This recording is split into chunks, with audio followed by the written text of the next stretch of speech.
Good morning and welcome to the meditation. Let us start by taking a look at our meditation posture.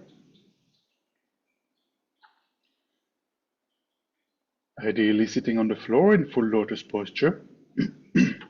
Make sure you're not pushing your body, make sure you are comfortable. If the full lotus posture is difficult for you, you can simply sit cross-legged or in a half lotus or even Burmese style with one leg in front of the other. The back is straight, the body is upright. This is the most important thing for the posture. And even though the back is straight, the shoulders are even and relaxed, and your body remains flexible. You can easily turn from left to right. The neck is aligned with the spine. You can very slightly tilt the head forward, not too much, just in the continuation of the spine. You can place your tongue behind your upper teeth towards your upper palate. This helps to reduce the production of saliva during the meditation.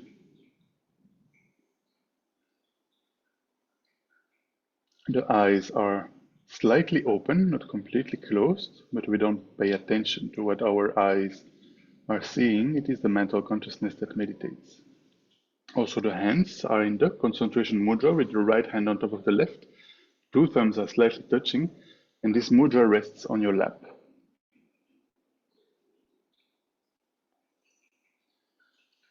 Now that we looked at our body posture, let us look at our mind. Let us establish a good motivation for this session. Let us establish a Mahayana motivation, a motivation of the great vehicle, a motivation of bodhicitta. Bodhicitta is Sanskrit for the mind of awakening. The mind of awakening is this wish to achieve full awakening, to achieve the state of a Buddha, to achieve the state of omniscience, in order to benefit all sentient beings. Actually, the main wish is to benefit all sentient beings. And how to best do that, how to benefit them in the best way, is by first becoming a Buddha, first achieving the state of full awakening. A Buddha has perfect love, perfect power, and perfect knowledge. With these three powers, he is able to benefit sentient beings in the best way, unmistakenly, by knowing the three times, past, present, and future, of each and every sentient being, by knowing all phenomena, by being able to emanate whatever is necessary for sentient beings to progress towards the path and on the path.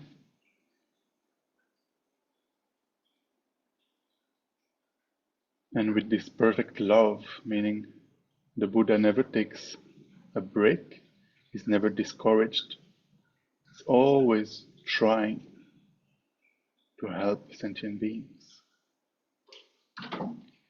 There are countless Buddhas,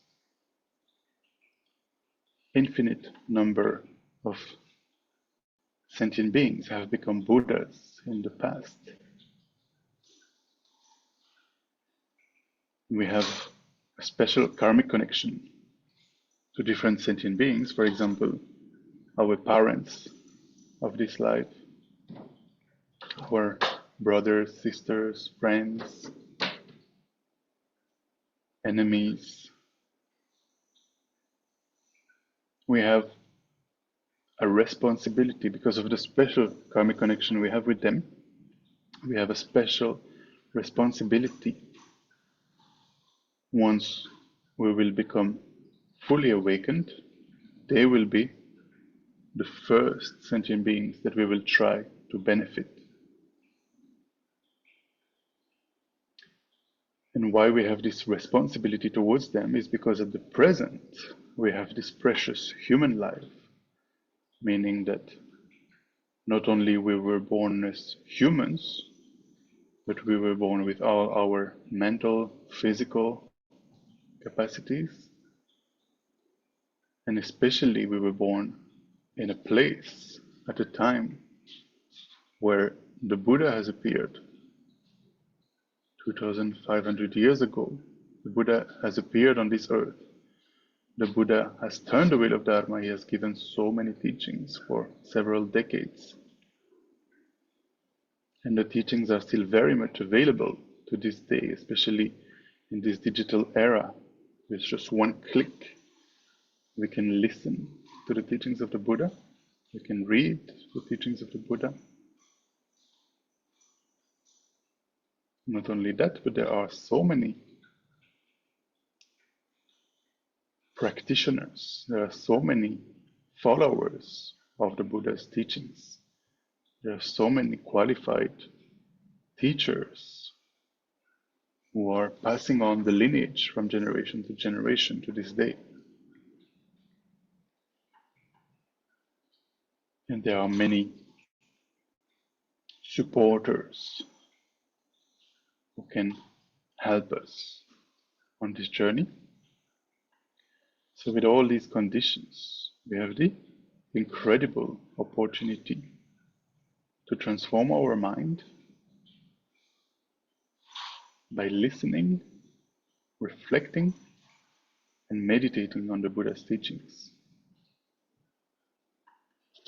These conditions that we have at present are very rare, and most sentient beings don't have them. This is why it is our responsibility to take the advantage of this opportunity.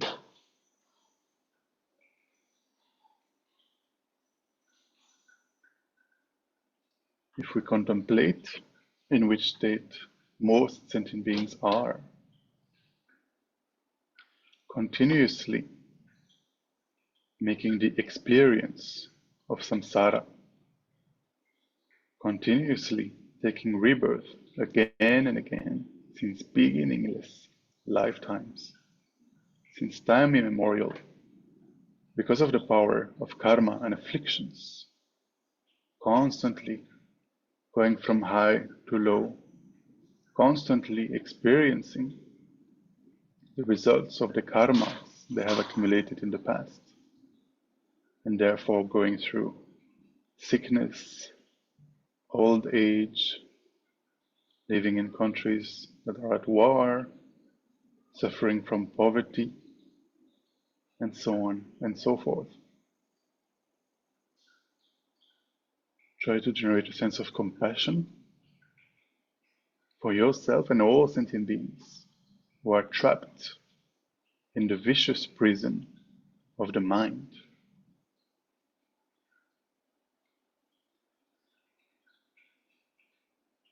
Because of misapprehending reality, because of this innate self-grasping ignorance that we have. We see phenomena, including the self, as existing objectively, intrinsically, independently, truly, inherently.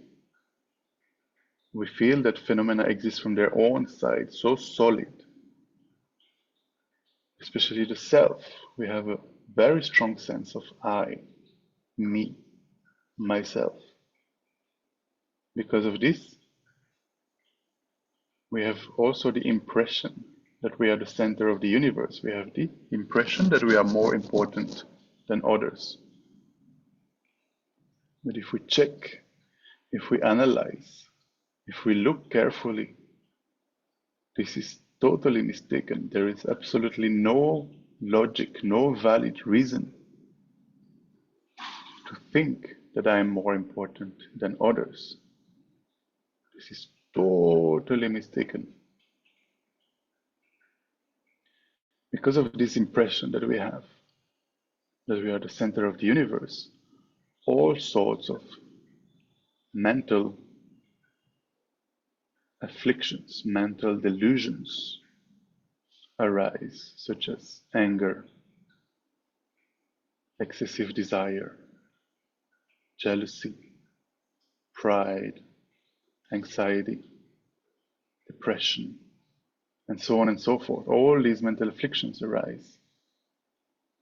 And because of these mental afflictions, we continuously engage in non-virtuous actions, such as killing, stealing, lying, and so on and so forth.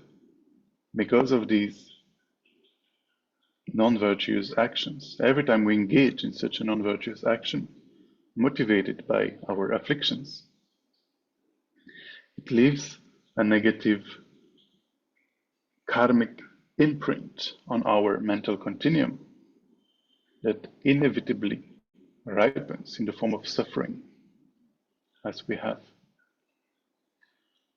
been through, such as being sick, being poor, living in a country at war, taking a lower rebirth. And basically, we don't have a choice as long as we are trapped in this vicious prison of the mind. We don't have a choice over the experiences that we make.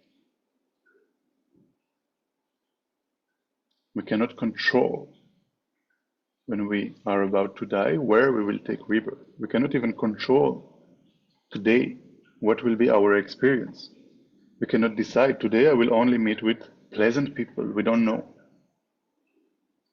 We cannot decide today I will not have a headache. Whatever we experience is the result of the karmas we have accumulated in the past. Even if we have pleasant experiences, what we think is happiness, but what is in actuality temporary worldly pleasure, this not only we don't have control, it is the result of the positive actions, the virtuous actions we have accumulated in the past. But the result is within samsara. It is not everlasting happiness.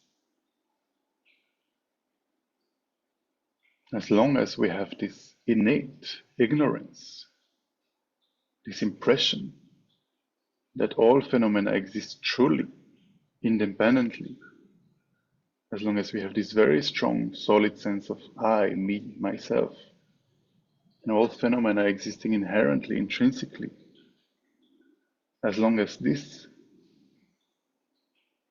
ignorance is there in our minds, we will be trapped in samsara. So let us try to generate a sense of compassion for ourselves and all sentient beings. May I and all sentient beings be free from this ignorance, from all the afflictions, from all the karmas. May I and all sentient beings be free from suffering, the causes of suffering. May all sentient beings be happy and have the causes of happiness.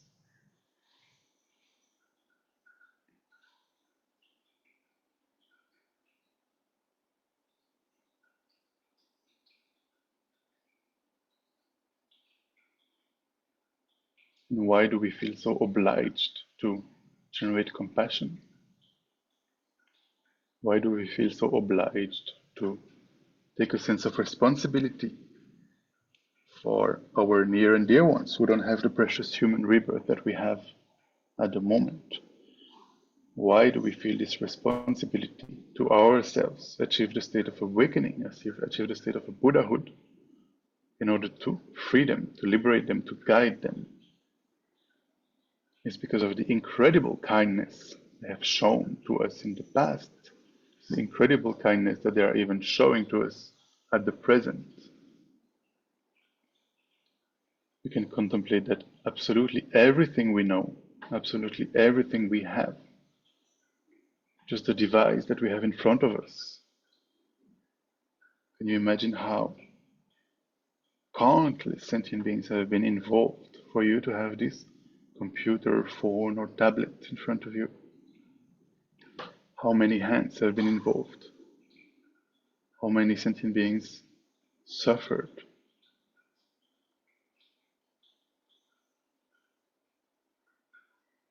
and how just the fact that we can buy this at a reasonable price is because there are so many other human beings who want to buy the same. If a computer was produced only for us, a computer or a tablet or a phone, if we were the only person having this, can you imagine the price? It would be unaffordable. It is so affordable because millions, billions of people are using the same device. Therefore, it is produced massively, and therefore the price is reasonable.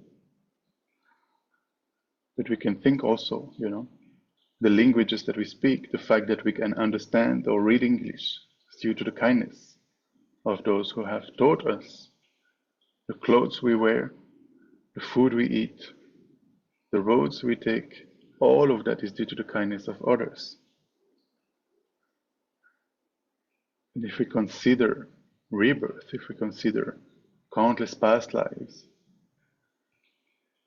we can infer how all sentient beings have benefited us immensely in the past. Every time we were a baby, for example, somebody showed us love, otherwise we would not even have survived.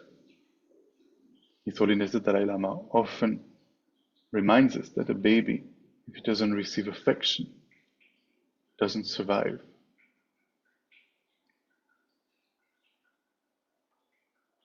So let us try to give rise to compassion, give rise to altruism, this sense of responsibility, and let us give rise to bodhicitta. Let us generate this most beautiful mind. May I become Buddha for the benefit of all my dear sentient beings.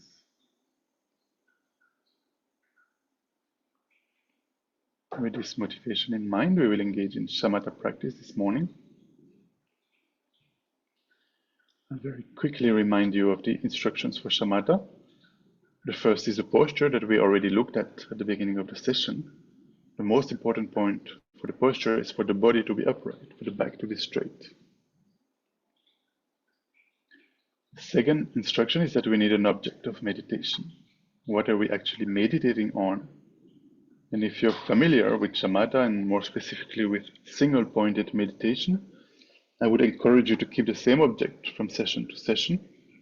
So if you're familiar with this, take the object you are usually taking for this meditation. It can be the breath, it can be awareness itself, it can be a Buddha image, it can be any object that you are familiar with for this meditation.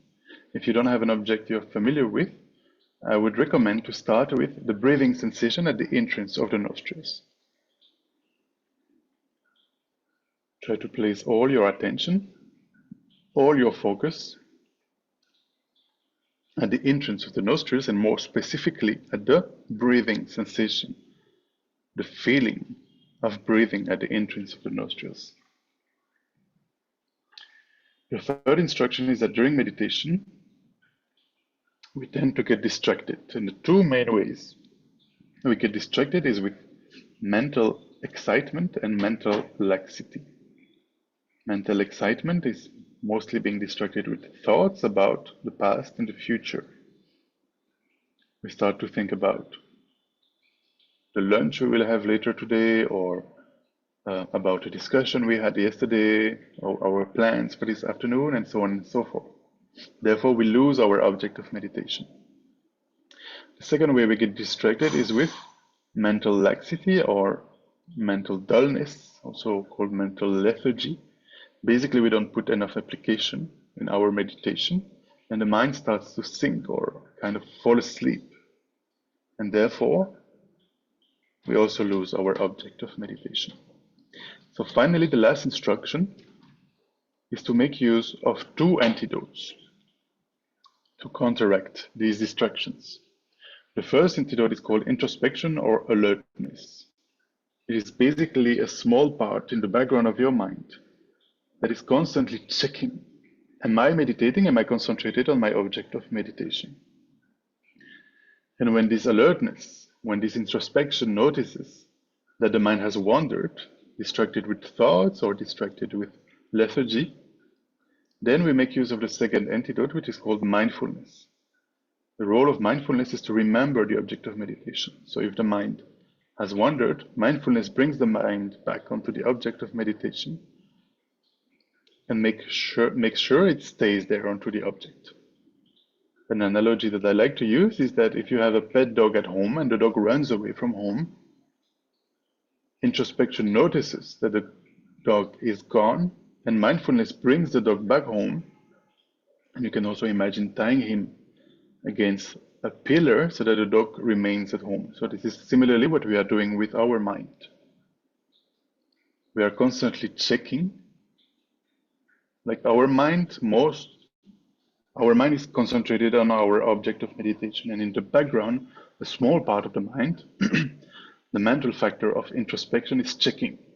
Am I meditating? Am I concentrated on my object of meditation?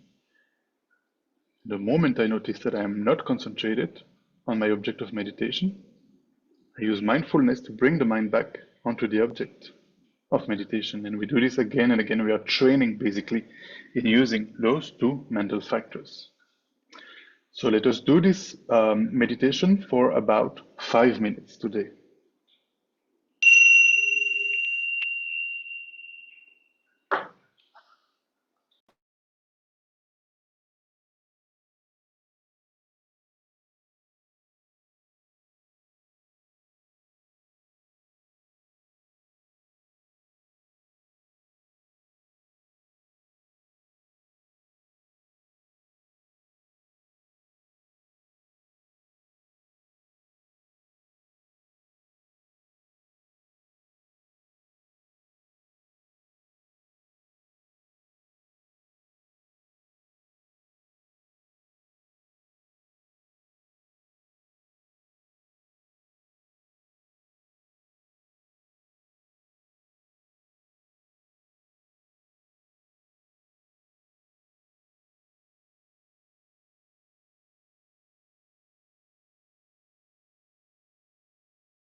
gently come out of the meditation.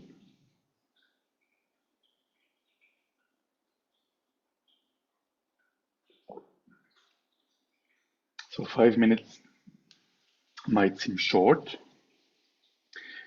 It is actually what the masters recommend when we begin with meditation, is to keep our meditations short, 5 minutes, 10 minutes, 15 minutes, or up to 24 minutes maximum.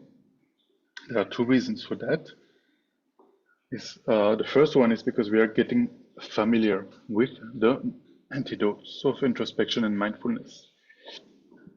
So if we sit for 1 hour, for example, because we have this tendency from a very long time to being distracted,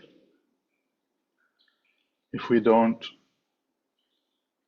if when we are distracted, we don't make use of the antidotes, we don't recognize that we are distracted, or even worse, we recognize that we are distracted and we don't use mindfulness, then it will strengthen our tendency of not using the antidotes.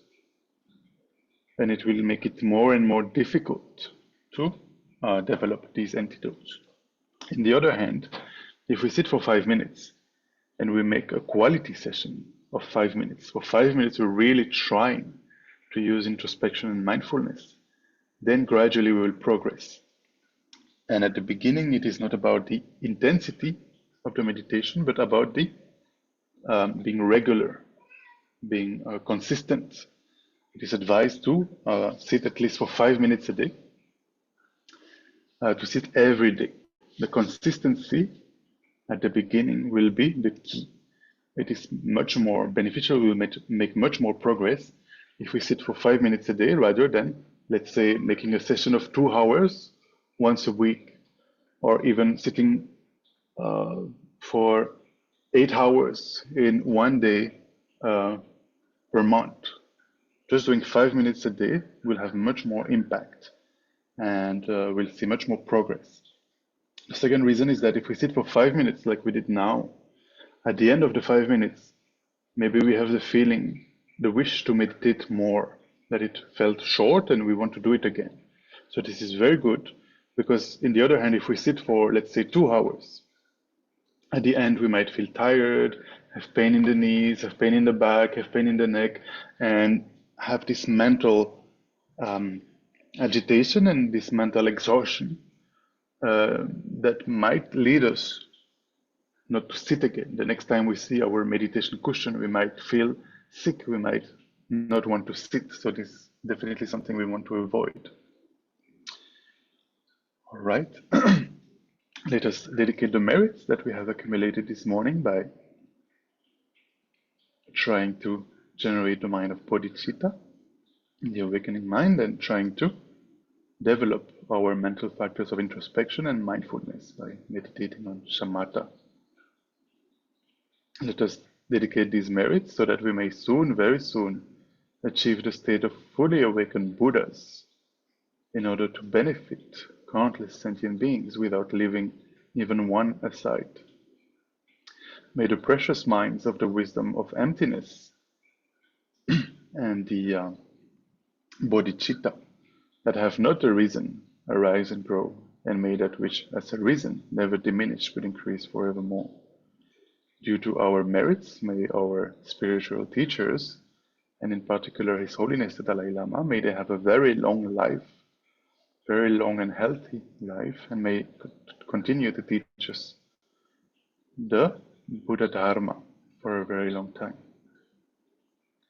Finally, due to all our merits, may the wars that are happening around the world immediately come to an end. May there be no new war, may there be no famine, may there be no epidemic, may there be no disasters of the elements and natural catastrophes. And may peace and happiness prevail in everyone's hearts and lives. Thank you very much for joining us this morning. Our next section will be tomorrow at 9 a.m. also on Zoom for the meditation. And tomorrow evening at 6:30 we have puja. We are doing the Medicine Buddha Puja, 6:30 p.m. and it will be both at Tushita in person and online on Zoom.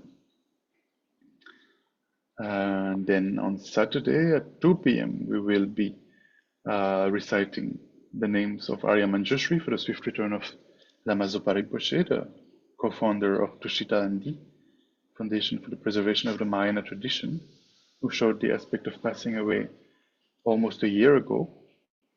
So His Holiness the Dalai Lama advised the students and the centers of the FPMT, which Tushita is part of, to recite this text, this beautiful text, to create the causes for Rinpoche to come back quickly in a new, fresh body to continue his activities of guiding so many students and leading the organization. And finally, on Sunday at 11 a.m., we will have Dharma discussion with Lokesh Jindal, who is one of the students of Tibet House, the first batch of the Nalanda Masters course. So this will be our third session with him at 11 a.m. on Sunday, both online and in person at Tushita. Thank you very much for joining. Have a beautiful day and see you soon. Bye-bye.